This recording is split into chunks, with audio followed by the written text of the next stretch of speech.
จ้าหน้าที่ตำรวจของไทยบุกจับชายวัย 78 ปีและชายหนุ่มลาวอายุ 20 ปีหลังพบคนยาบ้าและยาไอซ์ข้ามฝั่งคลองไปยังประเทศไทย Time to share D+ ผลิตภัณฑ์ปกป้องตับจากเครื่องดื่มแอลกอฮอล์สวัสดีท่านผู้ชมกลับมาพบกับรายการทำทูแสสารพัดข่าวที่เราอยากจะนำเสนอในมื้อนี้ก็คือเหตุการณ์เกิดขึ้นอยู่ประเทศไทยแต่เกี่ยวข้องกับสปปลาวของเรานั่นก็คือคนลาวข้ามไปฝั่งไทยในการก่อเหตุก็คือเจ้าหน้าที่ตำรวจของไทยบุกจับชายวัย 78 ปีและก็ชายหนุ่มลาวอายุ 20 ปีเท่านั้นลักลอบขนยาบ้าจำนวน 2.1 แสนเม็ดและก็ยาไอซ์15 กิโลกรัมนำเข้าจากฝั่งสปปลาวในข้อข่าวได้มาจากแฟนเพจน้องคายกระจายข่าววันที่ 23 ธันวาคม 2025 เจ้าหน้าที่ตำรวจของไทยก็คือได้ร่วมกันแถลงข่าวผลของการจับกุม2ผู้ต้องหาชายหนุ่มลาวและผู้เฒ่าที่เป็นคนไทยพร้อมกับของกลางเป็นยาบ้า 215,400 เม็ดและยาไอซ์จำนวน 15 กิโลกรัมในขณะที่พยายามลักลอบนำเข้าจากฝั่งสปปลาวพร้อมกับรถยนต์มิตซูบิชิสีขาวป้ายทะเบียนบท80ประจินบุรีโดยจับกุมได้อยู่บริเวณแคมป์ฝั่งคลองด้านหลังวัดศรีสุธรรมตำบลโพซาและอำเภอทาบ่อจังหวัดหนองคายสืบเนื่องจากในวันที่21 ธันวาคม 2025 เจ้าหน้าที่ตำรวจไทยได้รับแจ้งจากสายลับว่าจะมีการลักลอบลำเลียงขนส่งยาเสพติดจากประเทศเพื่อนบ้านก็คือสปปลาวข้ามของเข้าประเทศไทยบริเวณพื้นที่บ้านพลซาตำบลพลซาอำเภอทาบ่อจังหวัดหนองคายจึงได้มอบหมายให้เจ้าหน้าที่ตำรวจสุดเฝ้ากวดพื้นที่ร่วมกับหัวหน้าสถานีเรือสีเชียงใหม่ในพื้นที่เสี่ยงและก็พื้นที่เฝ้าระวังติดตามที่ได้รับแจ้งต่อมาได้กวดพบเรือจักรหางยาวจำนวน1ลำมีชาย2 คนนั่งมากับเรืออยู่บริเวณกลางแม่น้ำคลองจากนั้นได้ขับเข้ามาฝั่ง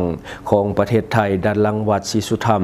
ชายทั้ง2 คนได้ช่วยกันยกกระสอบขึ้นมาวางไว้ถึงฝั่งเมื่อเจ้าหน้าที่แสดงตัวเข้ากวดสอบชายคนหนึ่งใน2 คนได้แล่นไปขึ้นเรือแล้วครับเรือหลบหนีไปส่วนหมู่ที่มานำกันก็คือโดดลงน้ำหวังจะหลบหนีแต่ว่าสุดท้ายไปบ่รอดและถูกเจ้าหน้าที่จับตัวไว้ได้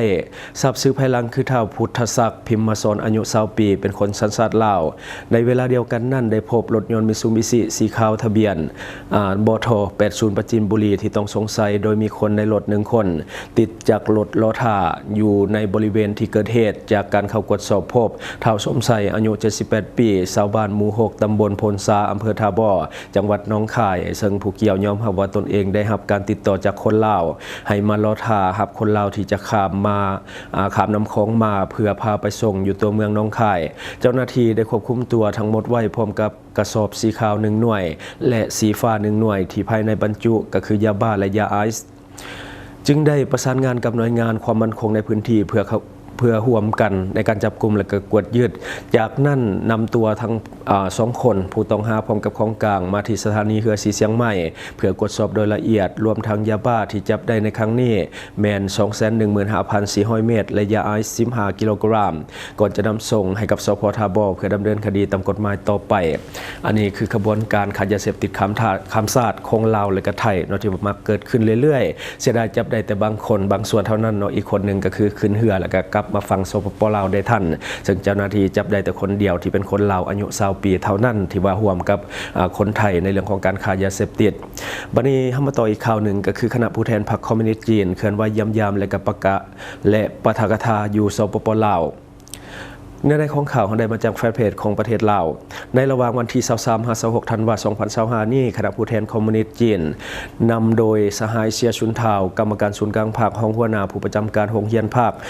ของศูนย์กลางพรรคคอมมิวนิสต์จีนสถาบันการปกครองแห่งชาติได้เดินทางมาเยี่ยมสปปลาวตามแผนการร่วมมือระหว่าง2 พรรคลาวจีนประจำปี 2025 เพื่อฉุกอยู่การพัวพันการร่วมมือแบบคู่ร่วมยุทธศาสตร์รอบด้านมันคงยาวนานตามทิศซีดีและการสร้างคู่ร่วมชะตากรรมลาวจีนให้สืบต่อก้าวสู่ล่วงเลิกและการเผยแผ่ผลสำเร็จของประชุมคณะครั้งที่4สมัยที่20ของพรรคคอมมิวนิสต์จีนที่ได้ดำเนินในเดือนตุลาคมมาและย้ำนี้คณะผู้แทนดังกล่าวได้เข้าคำนับสหายทองลุนศรีสุริตเลขาธิการใหญ่ประธานประเทศแห่งสปปลาวอยู่ห้องว่าการศูนย์กลางพรรคในตอนเช้าของวันที่24 ธันวาคม 2025โดยสหายทองลุนศรีสุริตได้แสดงความสมเสยต่อกับการเคลื่อนไหวเยี่ยมและการปะทะกถาอยู่สปปลาวของคณะในครั้งนี้ติล ราคาสูงต่อการหัวมือการพัวพันหัวมือระหว่าง2 ภาค 2 รัฐและประชาชน2 ชาติลาวจีนโดยเฉพาะแม้นการจะตั้งปฏิบัติแผนแม่บทว่าโดยการสร้างคู่ร่วมชะตากรรมลาวจีนก็คือบรรดาแผนการหัวมือระหว่าง2 ภาคประจำปี 2025และยินดีที่จะสุกโยให้กับคะแนนการที่เกี่ยวข้องสืบต่อกับฝ่ายจีนจะตั้งพันขยายความหับหู้ที่เป็นเอกภาพระหว่างการนำสูงสุดของภาคของ2 ภาค 2 รัฐลาวจีนสืบต่อหักษาการไปมาหาสู่กันอย่างเป็นปกติและก็แลกเปลี่ยนบทเรียนในการคุ้มครองของภาคบริหารของประเทศการก่อสร้างภาคพนักงานและการสุกโยเพิ่มทวีแลกเปลี่ยนด้านวัฒนธรรมสังคมและการไปมาหาสู่กันระหว่างประชาชน2 ชาติลาวจีนตีราคาสูงต่อการปาฐกถาของสหายเสียชุนเท่าซึ่งเนื้อในจิตใจของกองประชุมครบคณะเทือที่4ของสมัยที่20ของพรรคคอมมิวนิสต์จีนก็คือบทเรียนของภาครัฐจีนในการจะตั้งปฏิบัติแผนพัฒนาเศรษฐกิจสังคมแห่งชาติถือเป็นบทเรียนอันล้ำค่าต่อกับการวางแผนและการจัดตั้งปฏิบัติแผนพัฒนาเศรษฐกิจสังคมแห่งชาติของลาวจะเป็นโอกาสดีให้แก่ฝ่ายลาวกำได้เนื้อในสำคัญของการประชุมดังกล่าวและนำมามุนใช้เข้าในเวียกงานตัวจริง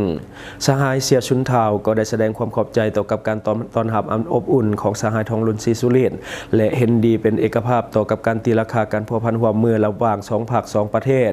จีนลาวในระยะผ่านมาและปัจจุบันยินดีที่จะนำเอาทิศสีนำอันนักแน่นของสหายทองลุนศรีสุรินทร์ไปจัดตั้งพันขยายเพื่อสุกโยกันพัวพันหัวมือลาวจีนในคงเขตคะแนนการให้ก้าวสู่ล่วงเลิกและการงอกงามยิ่งขึ้นพร้อมทั้งอวยพรให้กองประชุมใหญ่ครั้งที่12ของพรรคสปปลาวที่จะคายขึ้นในต้นปี 2026 นี้ประสบผลสำเร็จอย่างมีไส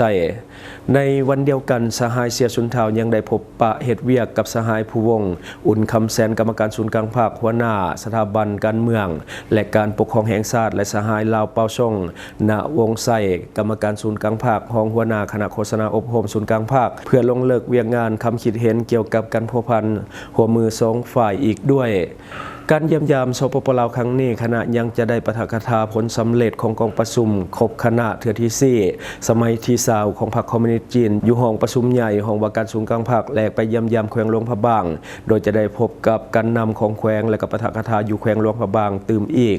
อันนี้คือในทั้งหมดที่เราเก็บมาเล่าสู่ฟังในมื้อนี้หวังว่าท่านจะได้รับสาระดีๆสำหรับท่านที่เบิ่งรายการเฮาอยู่คิดเห็นจะได้กับสิ่งที่ว่านำเสนอไปก็อย่าลืมฝากไว้ภายใต้คอมเมนต์ของเฮาและข้าพเจ้าจะเข้าไปอ่านด้วยตนเองขอขอบใจท่านใดที่มักดื่มเหล้าดื่มเบียร์หนักๆอย่าลืมปกป้องตับและฟื้นฟูเซลล์ตับแบบเร่งด่วนโดยผลิตภัณฑ์ดีพลัสตัวนี้แก้เมาค้างในโตมีเก็บเงินปลายทางช่องทางที่คุณสามารถรับชมข่าวสารจาก Time to Share Studio Fanpage Time to Share Laos YouTube Time to Share TikTok Time to Share Laos Facebook สิงห์ดาราสายลิน